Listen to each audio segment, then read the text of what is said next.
অফিসে আমরা যখন কনভারসেশন করি তখন বেসিক্যালি কি কি কথা বলি সেগুলোকে আমরা ইংলিশে কি করে বলবো, তো আজকে সেটাই শিখে নেব। আমরা বলি আজকে আমার অফিস নেই। I don't have office today. আজকে আমার কাজের চাপ কম। I have less workload today. তোমার কাজ শেষ হলে একসাথে বাড়ি ফিরবো। When your work is done, we will go home together. তোমার কাজ শেষ হতে আর কতক্ষণ লাগবে? How long it will take for you to finish your work? Office থেকে বেরিয়ে কফি খেতে যাবে? Will you go for coffee after leaving the office? দাঁড়াও, আমরা একসাথে লাঞ্চ করতে যাব।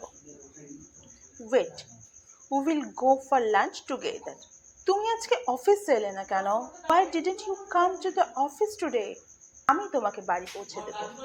I will drop you at home. Please আমার চ্যানেলটা সাবস্ক্রাইব করো আর এভাবে শিখতে থাকো, মজা করতে থাকো।